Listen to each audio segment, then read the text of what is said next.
This week's episode is inspired by an article reviewed in the Marshall Memo. In the Harvard Business Review article by Eilert Fischbach, How to Handle the Parts of Your Job That You Don't Enjoy, Fischbach says that effective self-motivation is one of the main things that distinguishes high-achieving professionals from everyone else. We all know that self-motivation can be low when we get tired. The question is, how do you regain your self-motivation? According to Fischbach, we should harness the influence of others.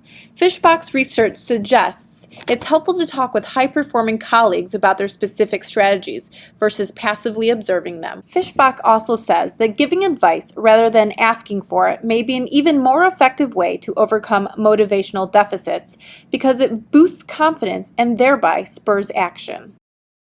If you want to make it to winter break, here are some survival tips from your fellow Sequoids. My suggestion is just take it day by day, and I try to live in the moment and not try to think about getting through the next 15 days. I'm just here and now. Number one, checklists. I really do make a to-do list every day to keep my life managed, organized, something. And then at nighttime, I indulge sometimes in adult beverages and holiday cheer. It's easy to stay focused when you have so much to do that you don't have downtime. So that's how I stay focused. It's make a list and just keep knocking things off the list, one after another.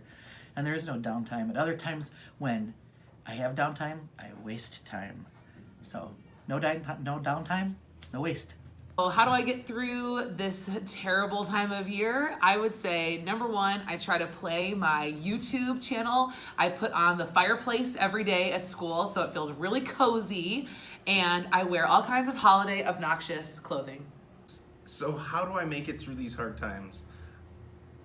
I don't know the answer to that question. I think you just grin and bear it. For me, it's easy because we just have to do the things we have to do. So like in orchestra, we've got performances coming up and there's no time for us to not do what we're supposed to do.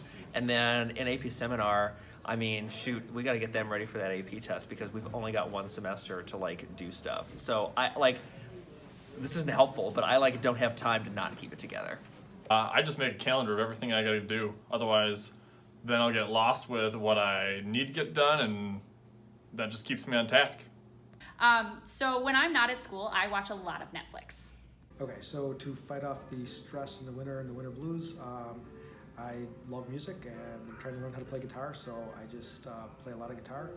Not very good, but the concentration on the guitar totally takes me away from the stresses of school and other things. To survive, I try to stay as organized as possible and then get away when I can and try to spend time with my family and friends. Yes, for sure, like hugs. Grandma, yay. But honestly, I think talking with colleagues and having years of experience now, we've learned to put in a lot of hands-on projects and really fun stuff that keeps us energetic and keeps us up and moving. And we figure out that if we're feeling tired, the kids are probably feeling that 10 times. So really concentrating on giving them more voice and more opportunity to showcase what they can do because it's a lot of fun. And then the work's on them. Spending lots of time with friends and family and separating school and home or fun is really important. Workout. Coffee. Lots and lots of coffee. As you're running towards winter break, stay organized, practice acts of self-care, and drink lots of coffee. Good luck getting to the end of the semester, Sequoids.